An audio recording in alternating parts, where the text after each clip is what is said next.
Estamos en la serie acerca de la reforma en la Iglesia. Este es el cuarto mensaje. Aproximadamente estaremos como 7 o 8 meses tratando este tema. Dice así la palabra de Dios: por cuanto me han dejado y han ofrecido sacrificios a dioses ajenos, provocándome a ira con todas las obras de sus manos, por tanto se derramará mi ira sobre este lugar y no se apagará. Segunda de Crónicas 34:25. A esta altura de la serie sobre la reforma en la Iglesia ya podemos presentar una idea general de su contenido, de lo que hemos visto y de lo que nos queda por delante, con lo cual podemos tener un panorama de lo que miraremos sobre la reforma en la Iglesia. Y lo primero, hemos visto la base de la reforma de la Iglesia. Es lo que hemos estado mirando sacado de la reforma de Josías en el siglo VII a.C. aproximadamente. Ese rey que buscaba a Dios desde joven y que llegó a tener un corazón vuelto a Dios para tomar en serio todo lo que Dios había dicho que debían de creer y debían de hacer. Dado que es una reforma espiritual, es preciso que nuestra alma esté en la condición adecuada, que pueda recibir la verdad de la palabra de Dios y la conciencia pueda ser afectada por ella, la voluntad sometida a esa verdad y los afectos atraídos por ella. Esa es la base de la reforma espiritual. Es que nuestra alma esté en la condición adecuada. Esta reforma espiritual es fruto de la gracia de Dios en nuestra alma, que lleva a todos sus componentes, esto es, nuestro entendimiento, nuestra voluntad, nuestros afectos, a todos estos componentes a estar conectados y en armonía para entender y aplicar toda la voluntad de Dios expresada en su palabra.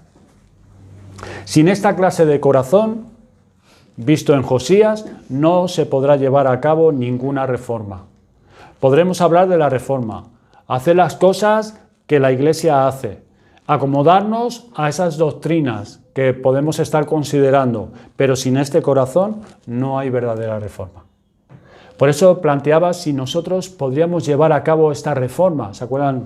Al final, la semana pasada, si vamos a ser un obstáculo nosotros mismos o vamos a ser de ayuda para llevar a cabo la reforma. Pues si no predomina esto en el corazón como base, todo esto se quedará en un tema más y pasaremos a otro tema. Segundo, la razón de la reforma de la Iglesia. ¿Por qué plantearse tal cosa? ¿Por qué plantearnos una reforma? Este será el segundo gran encabezado que nos va a ocupar a partir de hoy. Hemos visto la base, ahora la pregunta es, ¿por qué una reforma? ¿Por qué nos debemos nosotros, la Iglesia Bautista Reformada de Fuerteventura, plantearnos una reforma? ¿Será porque es el deber de los líderes tener ocupada y preocupada la Iglesia con actividades espirituales? ¿Será porque José Antonio, pues por capricho, nos dijo que, bueno, ¿por qué no estudian esto de la reforma?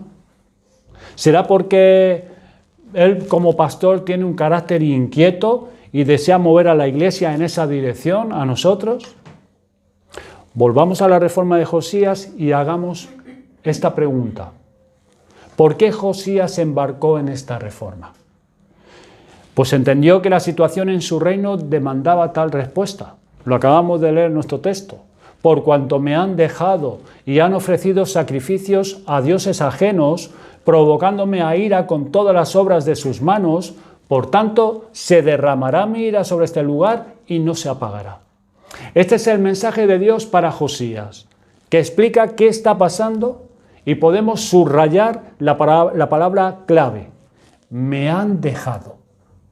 Esa es la palabra clave.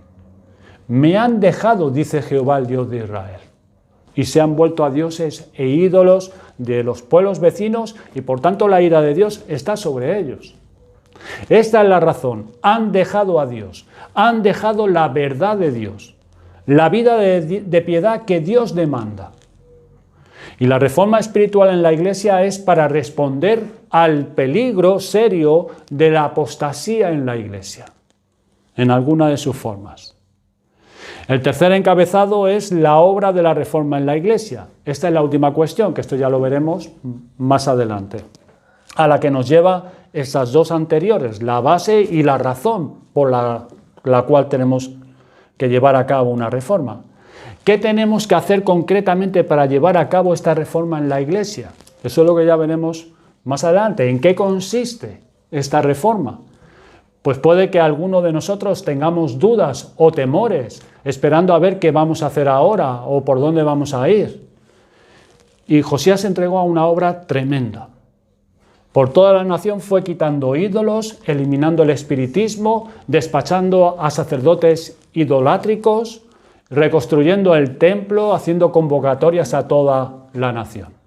Y nosotros, entonces, ¿qué tenemos que hacer para llevar a cabo una reforma?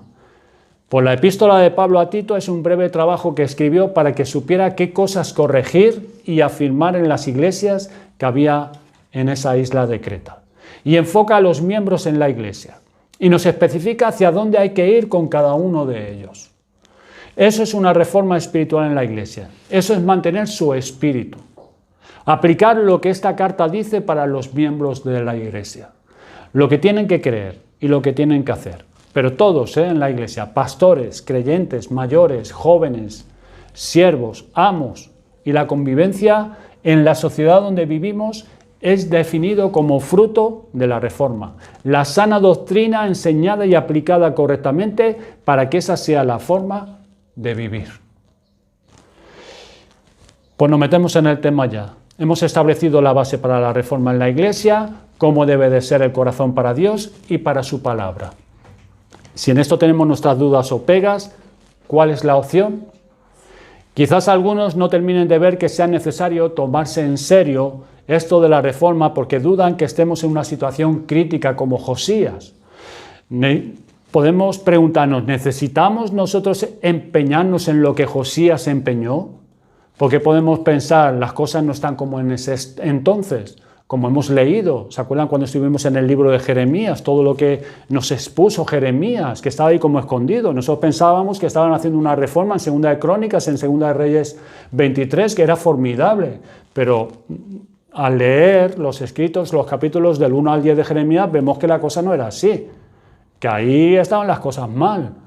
Y nosotros podemos pensar, bueno, las cosas no están aquí como estaban allí entonces. Estamos más tranquilos. No vemos por aquí ese tipo de idolatría o espiritismo. Más o menos todos seguimos a Cristo aquí, confiamos en el Señor, no consultamos a espiritistas, ni nos leen la mano, no hay ídolos en casa, aparentemente, y toda esa clase de prácticas que tanto abunda en aquel tiempo abundaba. Sabemos que estas cosas no son cosas de Dios, Dios no las quiere, no las practicamos, pero podemos preguntarnos, hermano, ¿pudiera ser esa la forma de pensar de muchas personas en Judá en ese tiempo, en medio de aquella confusión espiritual? Muchos no verían razones para alarmarse tanto. Por supuesto, había cosas que estaban mal, pero ya se irían viendo y se irían arreglando, ellos pensarían así. Puede que a muchos en ese entonces estuvieran habituados a vivir así y a esas maneras de pensar, que aunque estuvieran apreciando algunos errores, no les daban tanta importancia. Josías veía otro panorama y se sentía impelido a tratar seriamente toda esa situación. Era inconcebible para él quedarse así. Y Jeremías, pues Jeremías igual. Hablaba de manera tan seria y contundente de la condición tan desesperada que tenían, pues veía que esa nación tenía los días contados si no cambiaban. ¿Y qué situación tenemos nosotros en el día de hoy? ¿Qué nos dice nuestro Señor que debemos de ver en estos tiempos en los que nosotros vivimos? Pues miren, vayan a Mateo 24.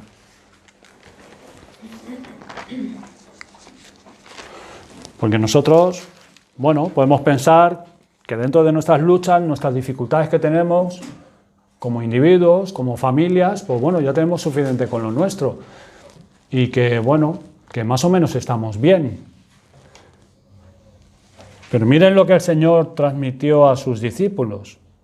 En Mateo 24, cuando el Señor Jesucristo fue preguntado acerca de la situación espiritual en los tiempos posteriores a esos y antes de su segunda venida, ¿qué sentir, qué sensación les transmitió a sus discípulos? Pues mire cómo empieza en el versículo 4 del capítulo 24.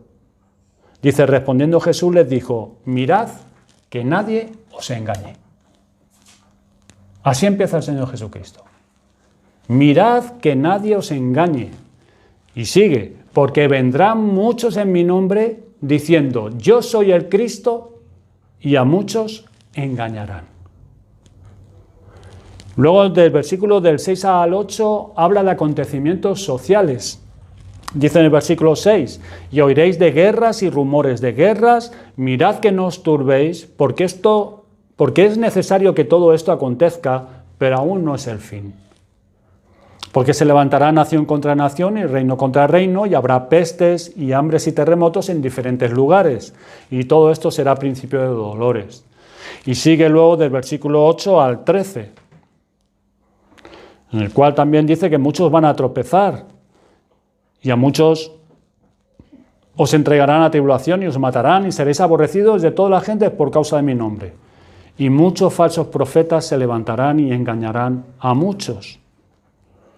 Y por haberse multiplicado la maldad, el amor de muchos se enfriará, mas el que persevera hasta el fin, éste será salvo. Y luego se refiere a la destrucción inmediata de Jerusalén, que eso ya es versículo del 15 al 21. Y a continuación resalta la situación espiritual difícil que deberán de enfrentar. Eso ya es versículo 22 al 26, que dice, y si aquellos días no fuesen acortados, nadie sería salvo. Mas por causa de los escogidos, aquellos días serán acortados. Esto es, si no fuese por los escogidos, si esos días no fuesen acortados, la humanidad se destruiría completamente entre ellos mismos. Nadie sería salvo. Entonces, si algunos dijeren, mirad aquí está el Cristo, mirad allí está, no lo creáis, porque se levantarán falsos cristos y falsos profetas, y harán grandes señales y prodigios de tal manera que engañarán, si fuere posible, aún a los escogidos.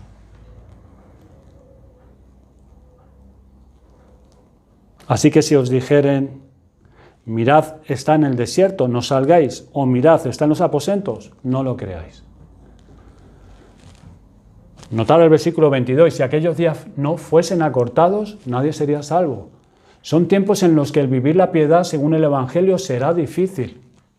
Y la razón es el versículo 24 que acabamos de leer, porque se levantarán falsos cristos y falsos profetas, y harán grandes señales y prodigios, de tal manera que engañarán, si fuere posible, a los escogidos. ¿Cómo se tergiversa el Evangelio? ¿Y qué influencia más grande tienen esos hombres que lo tergiversan? Por eso va a ser un tiempo muy difícil. No siempre en la historia de la Iglesia o en la vida de los creyentes se ha vivido esta situación tan contraria, pues hay etapas que el Señor ha permitido más sosiego a la Iglesia en este mundo. Sin embargo, esta es la visión que el Señor quiso dejar al respecto de lo que ellos encontrarían, para que no se sorprendiese cuando viniera. Por eso en el versículo 25 dice, yo os lo he dicho antes.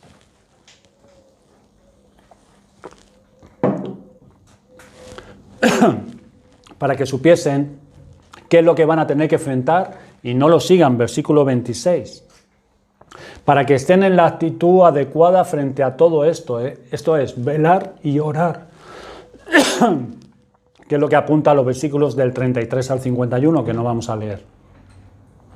Pero esto es lo que el Señor les estaba diciendo en los postreros tiempos. Y quiero que tengas en mente que los postreros tiempos es los postreros tiempos desde que el Señor fue ascendido. El Señor vino, dio su vida y fue exaltado y ascendido hasta que el Señor vuelva. Nosotros estamos en los postreros tiempos. Estos son los postreros tiempos.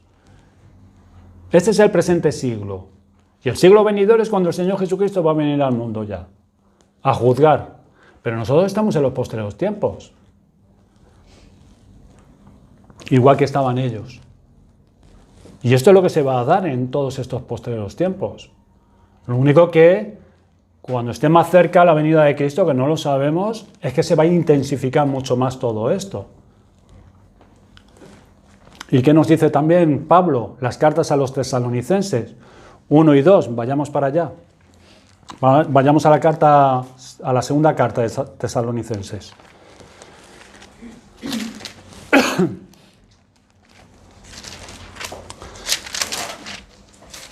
La primera y la segunda carta son los escritos más tempranos del apóstol Pablo, aproximadamente en el año 50-51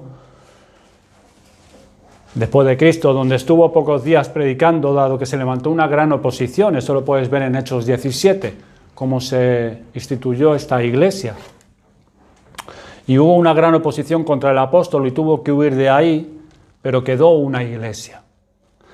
Rápidamente les escribió la primera carta por la preocupación que tenía por ellos, y pocos meses después les escribe la segunda carta a los tesalonicenses. Y por las falsas enseñanzas en referencia a la segunda venida de Cristo que les estaban llegando. En el capítulo 2 de la segunda carta, versículos del 1 al 5,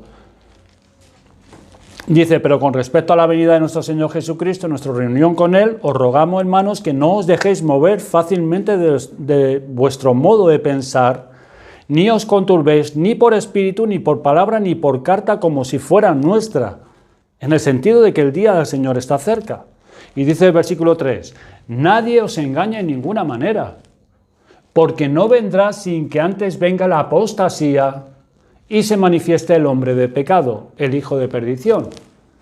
Esto ya se lo había enseñado Pablo a ellos. Y les recuerda que la realidad de la apostasía es la característica antes del regreso del Señor Jesucristo. Y no varía mucho de lo que presentaba Cristo en Mateo 24, que lo acabamos de leer. La apostasía describe una realidad no en el mundo, sino en la iglesia. La apostasía no es del mundo, sino en la iglesia. Y consiste en el rechazo o abandono de Cristo. Es un abandono o rechazo expresado en la doctrina del Evangelio o en la vida de piedad que manda el Evangelio. Y hoy lo hemos visto, cuando Rodrigo lo ha estado explicando, desde casi en los comienzos, en el primer siglo, cuando ya las iglesias se estaban estableciendo, ya había todo esto que nos ha explicado, las distintas tendencias filosóficas en contra de Cristo, de su persona, de su obra, atacando su humanidad o atacando su divinidad. Y eso no es el mundo, eso es dentro de la iglesia. Aquellos que profesan la fe en Cristo. Es un abandono o rechazo expresado en la doctrina del Evangelio o en la vida de piedad que manda el Evangelio. Aunque este término aparece pocas veces en las Escrituras, está llena de ejemplos y casos. Y nuestro texto en 2 Crónicas 34-25 lo expresa también. Dejar, abandonar a Dios. Esto fue lo que se dio bajo los reinos de Manasés y de Amón. Estos reyes sumieron al pueblo en la apostasía. Y, hermanos, hay que tenerlo claro, no es una caída en un pecado. No es una caída en el pecado, sino adoptar una postura donde se deja la verdad de Dios o la piedad. Y puede ser de forma total o puede ser de forma parcial. Que se abandonan ciertos aspectos de la doctrina o de la piedad. ¿Lo están entendiendo? En 1 Timoteo capítulo 4 versículo 1 dice: pero el Espíritu dice claramente que en los postreros tiempos, esto es, desde que Cristo estuvo aquí fue ascendido al día de hoy que estamos, y hasta que venga Cristo, algunos apostatarán de la fe, escuchando a espíritus engañadores y a doctrinas de demonios. Esta es la característica de este tiempo. El apartarse de Cristo y su doctrina. Aquí el apóstol señala algunas enseñanzas erróneas que ya algunos sostenían, dado que en ese tiempo había comenzado. Segunda de Timoteo 4, vayamos allí un momento, versículos 3 y 4.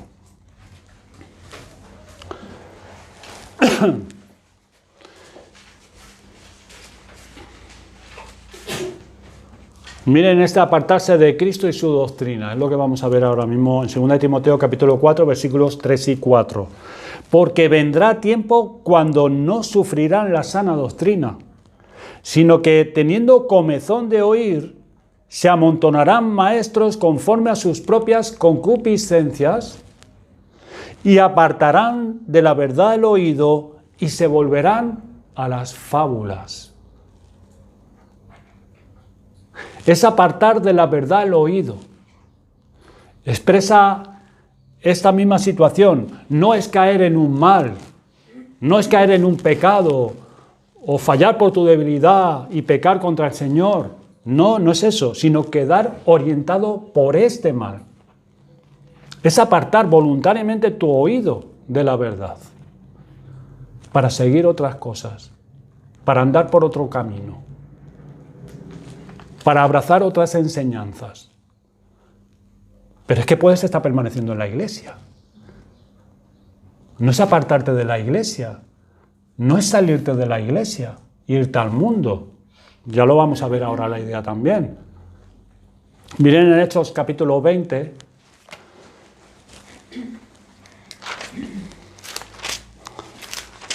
Estamos viendo, considerando el por qué llevar a cabo una reforma. Si en verdad es necesario que nosotros como iglesia hagamos una reforma. Hechos capítulo 20, versículos del 29 al 31, aquí el apóstol se despedía de los ancianos de Éfeso y era una despedida formal. Él pensaba que no los iba a ver más, por lo tanto le da el encargo solemne de lo que debían saber y hacer. ¿Y qué visión les presentó tras su partida? Pues miren, versículos 29 al 31, les dice, porque yo sé que después de mi partida entrará en medio de vosotros lobos rapaces, que no perdonarán al rebaño. Y de vosotros mismos se levantarán hombres que hablen cosas perversas para arrastrar tras sí a los discípulos. Fíjese, lobos entrarían en el rebaño para hacer daño. Incluso entre el mismo grupo de pastores de la iglesia iban a infiltrarse quienes no cuidarían a los discípulos, sino más bien querrían asumir el protagonismo y desviar con sus falsas enseñanzas al rebaño. Porque dice, y de vosotros mismos se levantarán hombres. Del grupo pastoral, del cuerpo pastoral, se levantarán hombres que hablen cosas perversas. Notar que este mal no lo habla en general, en las iglesias, sino en una concreta y definida, donde estos pastores pastoreaban. Pablo se lo estaba diciendo, en la iglesia de Éfeso. Por tanto, velad, versículo 31. Por tanto, velad, dice Pablo, velad. Y nos recuerda también Mateo 24, nuestro Señor Jesucristo, velad y orad. Miren en Hebreos capítulo 3.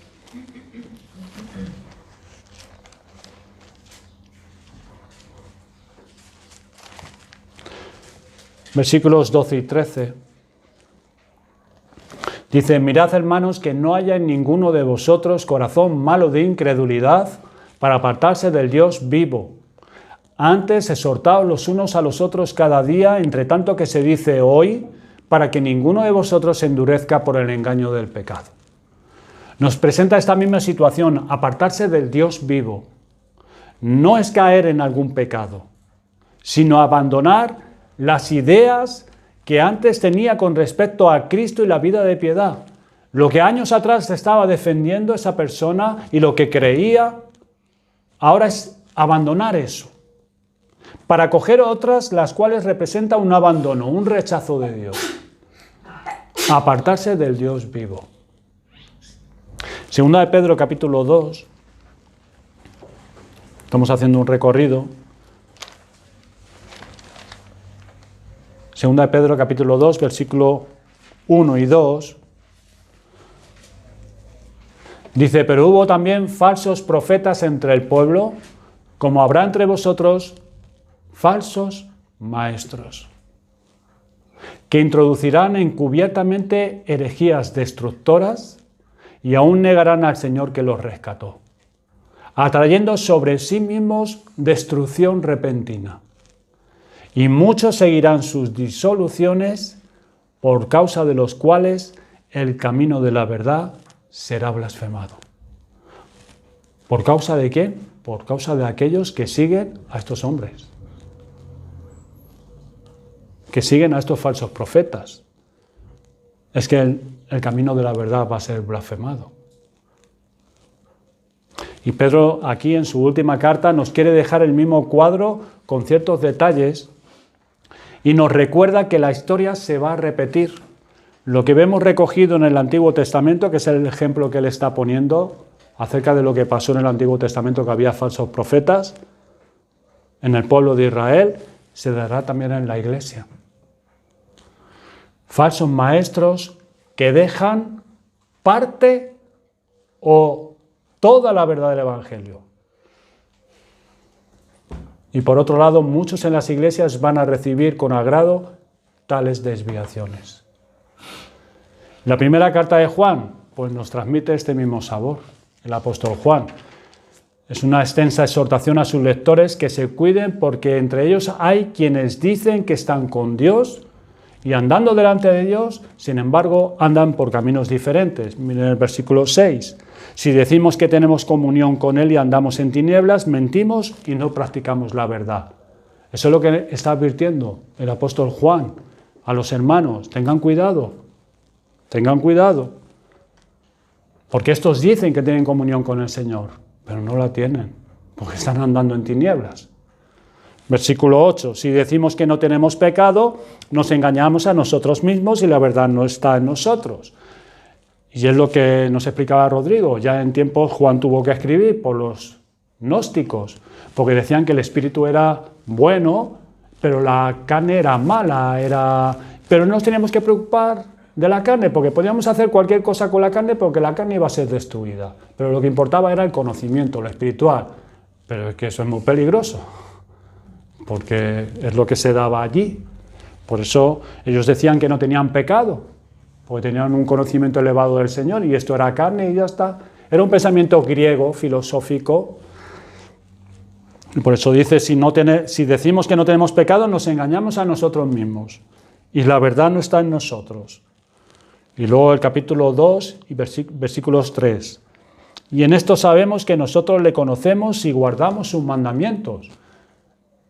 El apóstol Juan tuvo que escribir de esto porque escribió a la iglesia, pero también para que los hermanos tuvieran conocimiento y para aquellos que escuchaban la carta cuando fuese leída, también ellos se dieran por aludidos, porque había gente allí que estaba diciendo que ellos le conocían al Señor, pero no estaban guardando sus mandamientos. Entonces el apóstol Juan le dice, bueno, si decimos que conocemos a Dios, guardemos sus mandamientos.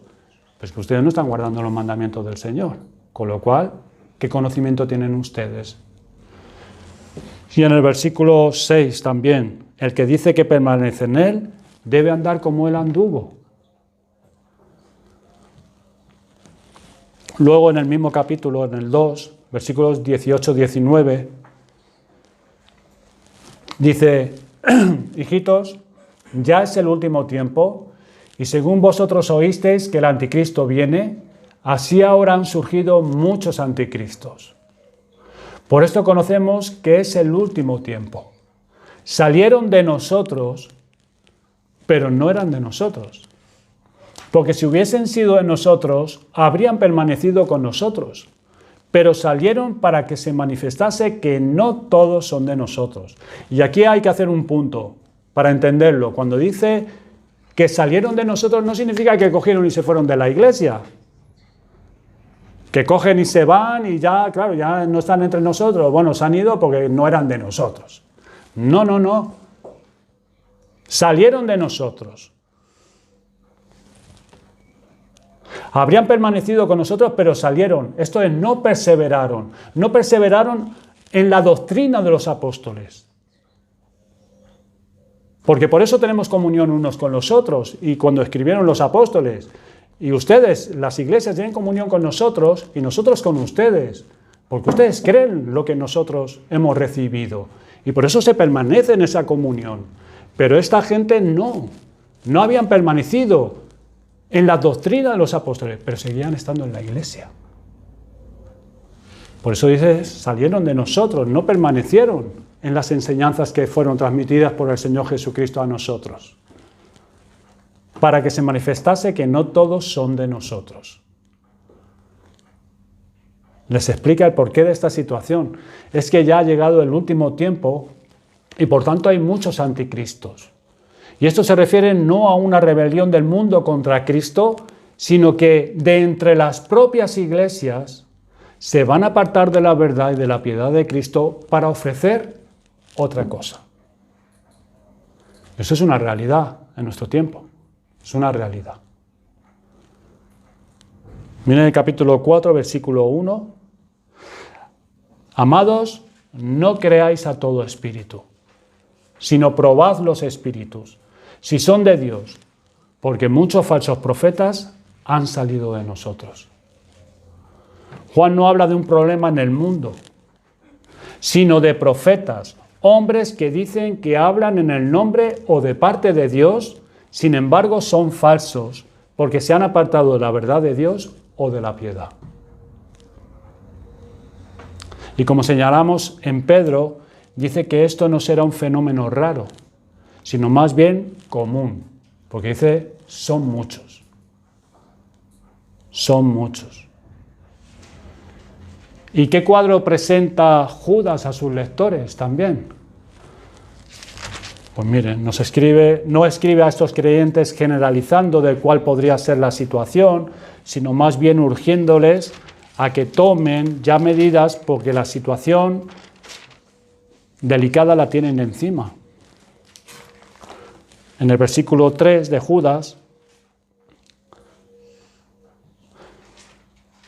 dice, amados, por la gran solicitud que tenía de escribiros acerca de nuestra común salvación, me ha sido necesario escribiros, exhortándoos que contendáis ardientemente por la fe que ha sido una vez dada a los santos. Esto es lo que les transmite Judas a los hermanos. Tienen que contender por la fe a los santos. Esto es, definirla, sostenerla y defenderla. ¿Por qué? Porque versículo 4, algunos hombres han entrado encubiertamente, los que desde antes habían sido destinados para esta condenación, hombres impíos que convierten en libertinaje la gracia de nuestro Dios y niegan a Dios, el único soberano, y a nuestro Señor Jesucristo. Hombres que han entrado, que están dentro,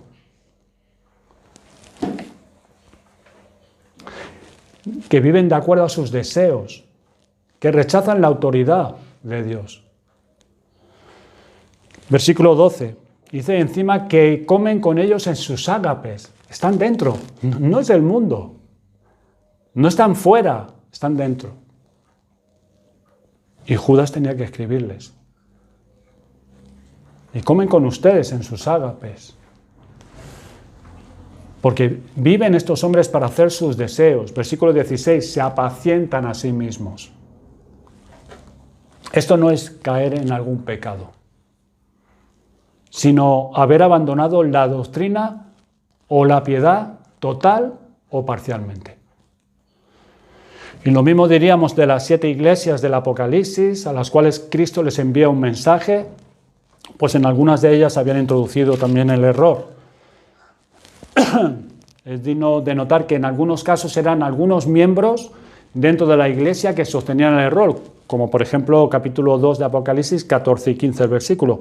Pero tengo unas pocas cosas contra ti, que tienes ahí a los que retienen la doctrina de Balaam, que enseñan a Balac a poner tropiezo ante los hijos de Israel, a comer de las cosas sacrificadas a los ídolos y cometer fornicación. Entonces, algunos retenían la doctrina de Balaam. No vamos a explicar ahora qué significaba eso. O en el versículo 20-21 del mismo capítulo.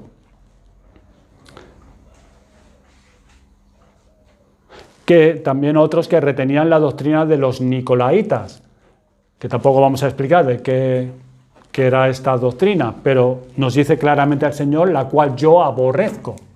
Es algo que el Señor aborrecía, no lo quería en la iglesia. Y en otras iglesias también, no solamente era en algunos miembros, sino en otras iglesias. Capítulo 3, versículo 1, escribe al ángel de la iglesia en Sardis. Versículo 2, yo conozco tus obras, que tienes nombre de que vives y estás muerto. Versículo 4, pero tienes unas pocas personas en Sardis que no han manchado sus vestiduras y andarán conmigo en vestiduras blancas porque son dignas. Esto es, el abandono de la verdad y piedad estaba bastante extendido en los miembros, aunque quedaban unos pocos. Pero en el capítulo 3, en el mismo capítulo, versículos 15 y 17, el mal abarca a todos sus miembros, a todos. Yo conozco tus obras, que ni eres frío ni caliente, ojalá fueses frío o caliente, pero cuanto eres tibio, no frío ni caliente, te vomitaré de mi boca. Está hablando a una iglesia completa. Porque tú dices, yo soy rico y me he enriquecido y de ninguna cosa tengo necesidad, y no sabes que tú eres un desventurado, miserable, pobre, ciego y desnudo. Ahí está hablando el Señor a una iglesia entera. O sea, que puede ser en algunos miembros, puede ser en alguna iglesia, que quizás sea algunos miembros, pero haya hermanos que sí estén firmes en el Señor, o puede ser una congregación entera, la cual está sumido en un abandono del Señor completamente.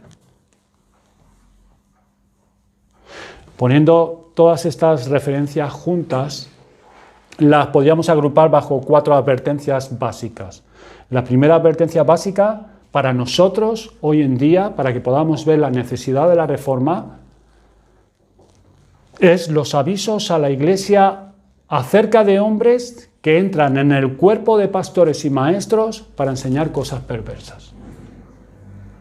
Eso sería una advertencia para todos nosotros. Aquí, bueno, no tenemos pastor, nuestro pastor está en la iglesia de Tenerife. Responsabilidad se nos ha sido encomendada a Rodrigo y a mí. Y bueno, nosotros sabemos que ustedes tienen un conocimiento del Señor bastante bueno, y si ven algo o oyen algo de nosotros nos llamarían la atención, pero es para que nosotros estemos alerta. Ese sería el aviso a la iglesia. Hombres que entran dentro del cuerpo de pastores y empiezan a enseñar cosas perversas. Aquí ese peligro no lo tenemos, pero en internet sí. Y son pastores relevantes, muy conocidos y aceptados. Luego el segundo, las advertencias a las congregaciones que entrarían entre ellos lobos salvajes para devorar el rebaño, esto es, con falsas enseñanzas o desvíos de la vida de piedad. Y aquí sí que tenemos que tener cuidado, porque aquí, ahora mismo, bueno, recientemente hemos tenido algunas experiencias, pero va a haber gente que va a querer venir a la iglesia y va a querer estar aquí, porque anhelan esto, desean esto, y para poder enseñar lo que ellos creen y piensan. Enseñanzas, desvíos de la piedad, y ahí tenemos que también estar alerta. Es un serio aviso para nosotros. El tercero es también un serio aviso acerca de apartar el oído de la verdad, sobrecansarse de la sana doctrina. Y la cuarta advertencia es contra esa apostasía gradual, secreta, que misteriosamente se introduce y se extiende en la iglesia. Las dos advertencias primeras son peligros de afuera, pero estas dos últimas, el apartar el oído de la verdad, cansarse de la sana doctrina y esa apostasía gradual que misteriosamente se introduce en la iglesia y se extiende, eso viene de dentro. Eso viene de nosotros. De nosotros. Por eso es un serio aviso y advertencia seria a no apartar nuestro oído de la verdad, a no cansarnos de la doctrina, de la sana doctrina.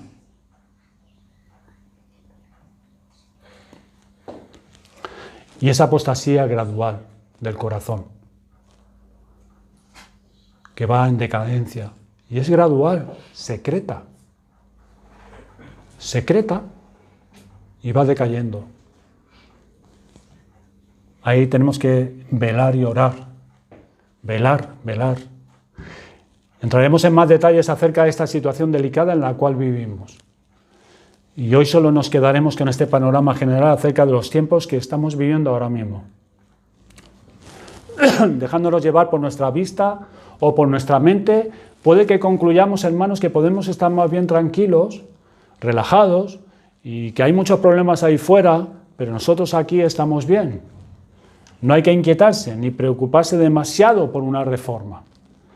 Pero, sin embargo, el testimonio de todos los escritores que hemos estado viendo del Nuevo Testamento, el mensaje que ellos enviaban a las iglesias en las cuales ellos tenían la responsabilidad, era otra muy distinta, de la que nosotros podemos llegar a pensar que, bueno, aquí estamos bien y que tampoco nos tenemos que preocupar tanto.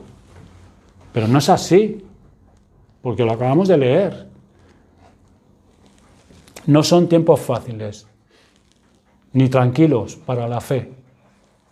El mensaje común, lo que uno y otro nos quieren repetir, que acabamos de ver, lo que nuestro Señor Jesucristo nos quiere indicar desde uno y otro ángulo en las Escrituras, es que la realidad del abandono de Dios, del abandono de la doctrina y de la piedad del Evangelio, en parte o totalmente está latente en cualquier iglesia, y que cualquier iglesia está expuesto a ello. Cualquier individuo que está en la iglesia. Y nadie es inmune a esto. Puede infiltrarse desde el cuerpo de pastores en la iglesia o desde alguno de sus miembros. Incluso las iglesias fundadas por los apóstoles y ministradas por ellos mismos no estuvieron libres de la apostasía dentro de ellas. Y nada hemos dicho de las iglesias de Galacia o Corintios, no lo vamos a ver. Pero hermanos, ante esta realidad, ¿qué es menester que hagamos? ¿Dejarnos llevar por el pesimismo? ¿Conformarnos a esta idea y dejar que esta visión nos deprima y nos veamos como impotentes? ¿Que esta descripción que nos hace las Escrituras nos llene entre nosotros de desconfianza y nos pongamos más al margen de la iglesia y dar como inútil toda clase de esfuerzo? No, no. ¿Qué exhortaciones nos dan los mismos autores que nos presentan el peligro o la realidad de la apostasía en la iglesia?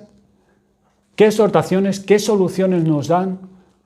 ¿Qué es lo que ellos nos dicen? Pues mire, junto a los avisos que nos quieren mostrar esta realidad, aparecen las exhortaciones de lo que es necesario que hagamos. Es necesario, decía Judas, que contendamos ardientemente por la fe que ha sido dada una vez a los santos. Conocer bien el Evangelio que creemos, hermanos. Sostener esas doctrinas y defenderlas. Esa es la mejor exhortación para no dejar entrar errores doctrinales. Conocer bien el Evangelio que creemos. Aquí tenemos nuestra confesión de fe, la cual después de casi 7 años estamos de nuevo estudiándola en la escuela dominical, donde se recogen las doctrinas más importantes de lo que la Biblia enseña y nosotros creemos. Pues hermanos, la exhortación es que conozcamos bien su contenido, lo que enseña la palabra de Dios. Y las enseñamos a los nuestros, y las sostengamos, y las promovamos, y las defendamos, estas verdades, en medio de nuestra sociedad. Pocos pastores, muy conocidos hoy en día en las redes sociales, no hablan nada en contra del divorcio. No dicen nada acerca del aborto. No se pronuncian sobre ello. ¿Por qué? Pues son temas muy controversiales. No están defendiendo lo que la palabra de Dios enseña. Acerca del adoctrinamiento de los hijos en las escuelas, eso no se está defendiendo. Solamente los pastores que son más conservadores Los pastores nuevos de ahora no están predicando eso en las redes sociales, ni están defendiendo.